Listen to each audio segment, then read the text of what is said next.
let's try to get this all done before I lose all of my light.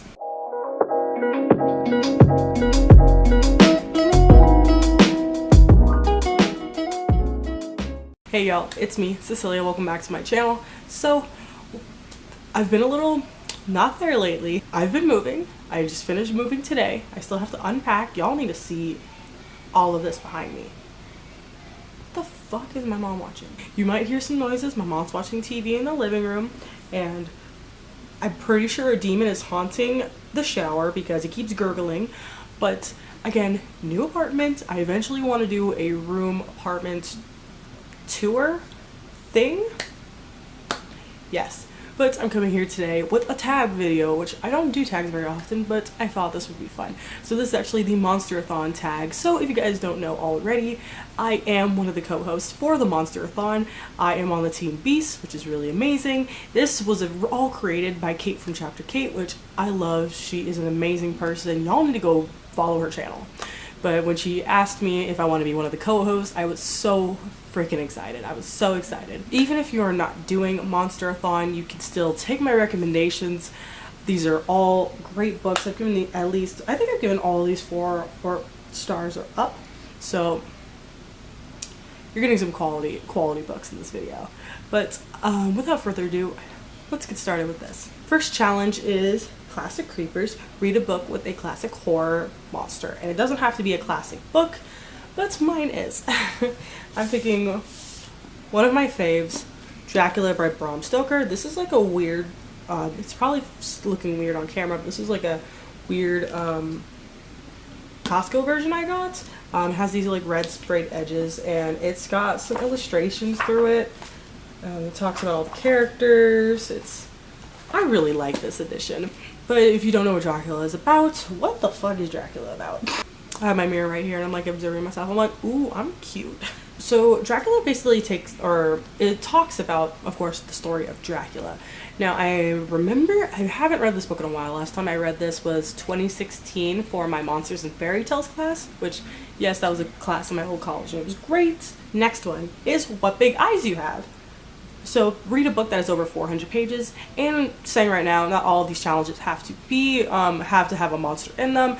The book I picked for this was Neverwhere, The Trials of Morgan Crow by Jessica Townsend. I love this book so much. I listened to this on audiobook, and I highly recommend the audiobook. I just finished the sequel not too long ago. So if you're wondering what this is about, so we have our main character, Morgan Crow, and she was born on the unluckiest day of the year, and basically everything that happens in her town is blamed on her. And there is this myth that on your 11th birthday, you basically get killed. Deado. By the way, I'm sick. But on her 11th birthday, a man named Jupiter, love this man, comes and whisks her away off to Nevermore and enters her in this big tournament in order to become a part of the Wondrous Society. This book is so fantastical. This gave me the feelings I wish Harry Potter gave to me. Like, this is my Harry Potter. Like, fuck Harry Potter. Light it on fire, because this book is beautiful. It's so great. It's beautiful. It's just so fun.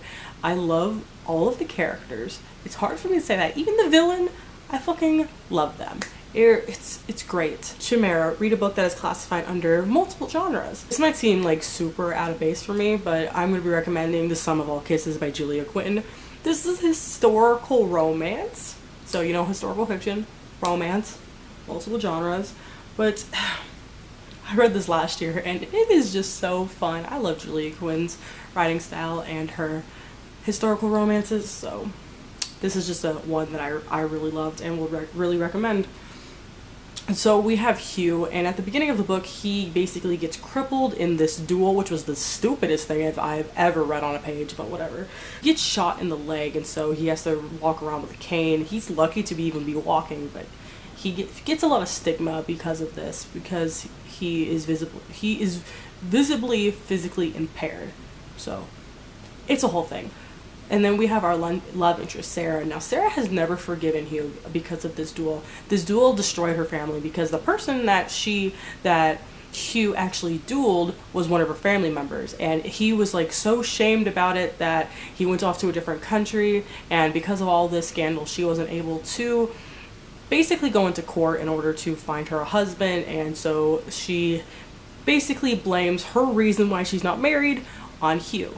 And and Hugh has met Sarah, and he thinks that she's like a stuck-up little bitch, and it kind of it's like a light enemies to lovers, and I love it so much. There is like one little sex scene which was cute.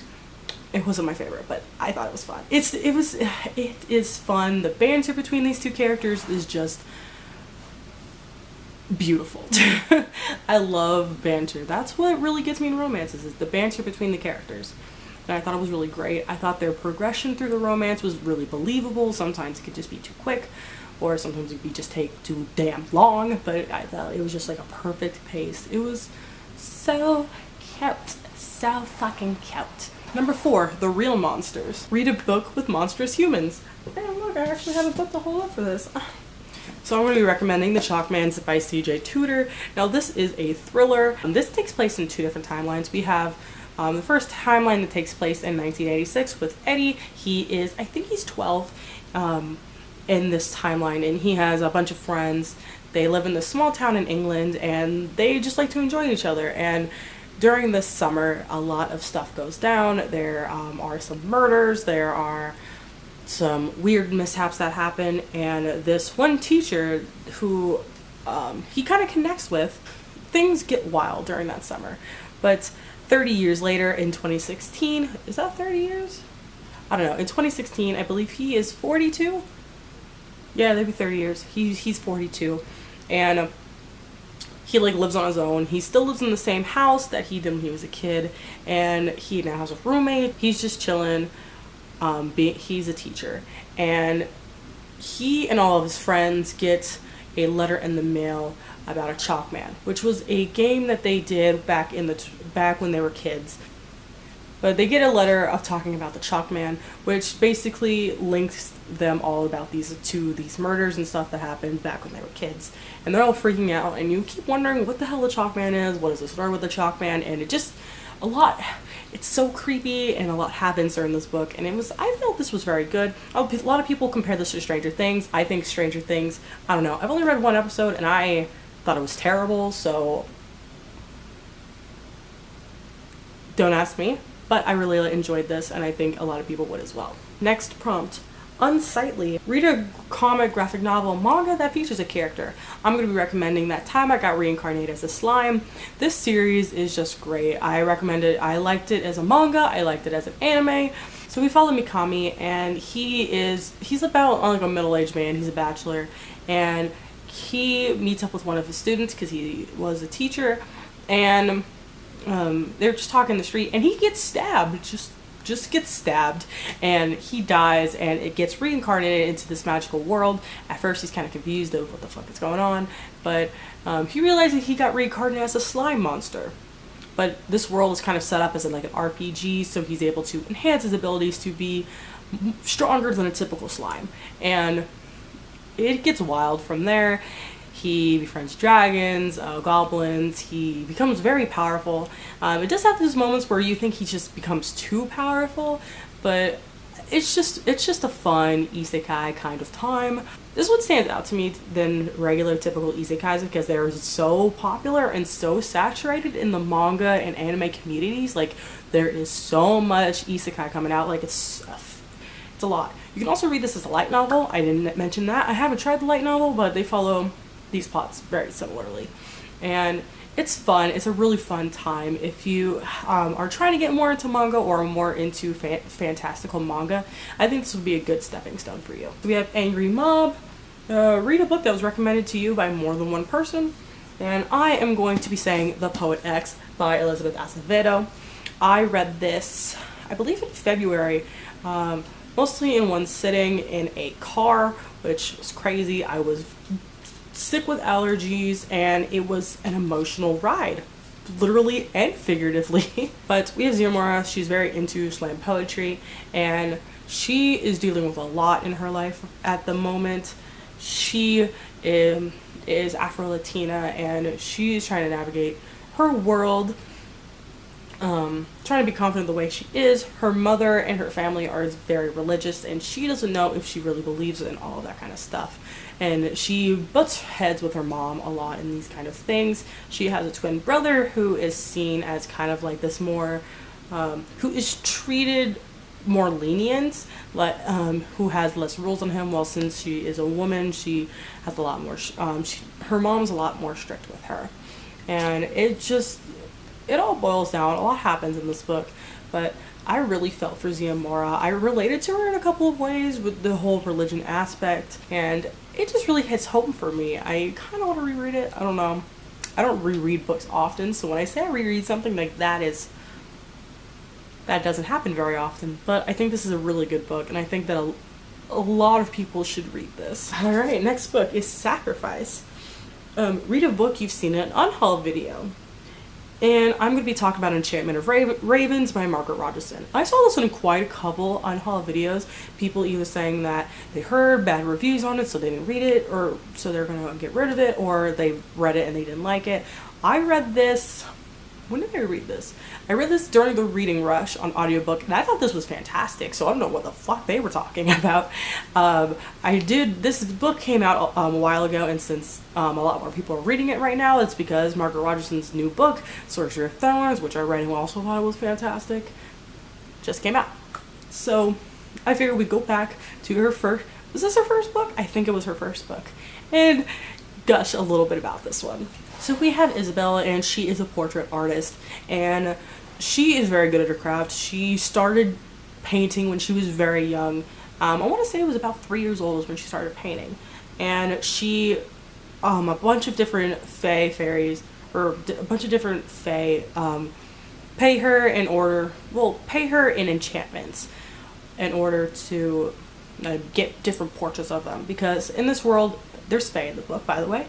In this world, fae can't really do crafts because it will kill them, basically.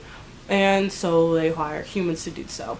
And she is very wary about fae because her parents were actually killed by fae, and she is just really very reserved about it. When she gets these enchantments, she asks for things that can be misconstrued by the wording that the fae use. And so one day the Prince of the Autumn Court commissions her to make a portrait. And so she does this portrait, she takes a lot of time to do it, and she kind of connects with him in a different way and notices that he actually has feelings. What a concept. And so she paints that in his eyes, and it's taken to the Autumn Court, and shit goes down. This is a standalone, and I wanted more from it. I love this so much. This was my first book I actually ever read with fae in it. I'm currently reading The Cruel Prince on audiobook, so I'll have more in my arsenal. But I really enjoyed this. I really love Margaret Rogerson's writing style. I feel like it is easy to get sucked into and easy to digest, especially if you are not a huge fantasy reader. I think this was good for you. It's not a very long book, so it's also good in that regards. I listened to this on audiobook, and it just sucked me in. All I wanted to do was listen to this audiobook. The world felt very interesting. I felt like I can imagine a lot of it. I'm a very imaginative kind of reader, and even if you say it is a white room, I already have a whole imagining of what the white room looks like, so I don't need a whole lot of description. And she does do just describing, but she's not a whole flowery writer, which y'all know I cannot stand flowery writers. The characters were also just very interesting to read from. I really love the love interest and the love that they do gain throughout the book. It's just very fun, and I really recommend this one. But now we have The Beast, which is read a book featuring a monster with a plant or animal trait, and I'm going to be recommending Unnatural Volume 1. So this is a different kind of graphic novel. So we meet Leslie, and she is a pig girl. In the society, basically everyone is kind of like anthropomorphic animals. So she's a pig girl, and in the society, I feel like I just repeated myself. That was weird. Basically, it is a law that you cannot basically have sexual relations with those that are not in your species. So like theoretically a dog can have sex with a fish. Just, or y'all will get jail time, and if you do it for a second offense, you will get executed. And it's same for homosexuality. That's totally against the law. And once you get to a certain age, I believe it's 25, you get entered into like the state-run dating program in order to get you dating. And the longer you are as an adult without being married, you get a heavy tax on you. So it gets very expensive to be single. Leslie, your pig girl, she is 24, so she's nearing that date where she has to be legally put into the program. She's single, and she keeps having these dreams of having sex with this like wolf man. And she's really into it, and she hasn't met this man yet, so she's like, who the fuck is this? But I keep having dreams about him. And she does turn 25, and she's entered into this dating program. She goes on the date, and shit goes wrong from there. This one volume of this graphic novel took me to places I wasn't expecting to go. I wasn't expecting where this volume took me. It was so interesting and intriguing, and I need more people to read this because I feel like, I think I heard this, was it from Chesley Darling Reed's channel? I don't remember whose channel I heard about this from, but it was just so interesting. Like, I want more. I want more from this book. The Haunts. Read a book featuring a monster that is dead or undead. So I'm going to pick Undead. And I'm going to be recommending Interview with the Vampire by Anne Rice. Y'all know, I love this bee. I haven't continued on with the series because I really like Anne Rice's books like on audio, and my library book doesn't have the audio for the second book, and I'm sad. This takes place in Louisiana and New Orleans, or at least the beginning part does, and he is just living his life on the plantation when he meets Lestat. Oh, my baby Lestat. Lestat, he doesn't find out soon, but eventually finds out that Lestat is a vampire, and Lestat turns Louis into a vampire. And this whole book is him telling his story to a reporter in about 1990. This part takes place, and I believe when slavery is legal, so I want to say the 1700s is when it takes place, and it's just him talking about his story throughout the times of him becoming a vampire, living as a vampire, the people he meets, the sorrows he's faced, and it's just so good. I love all the characters so much. I love Louis, I love Lestat, I love Claudia. I love this book.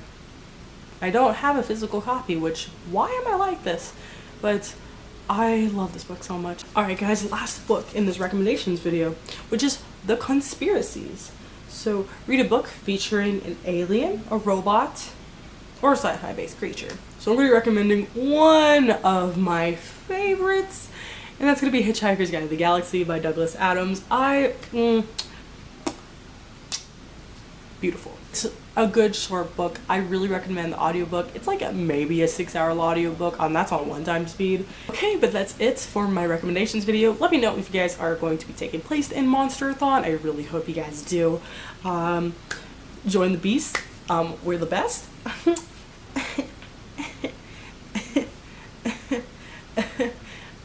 I'm being very cringy, I know.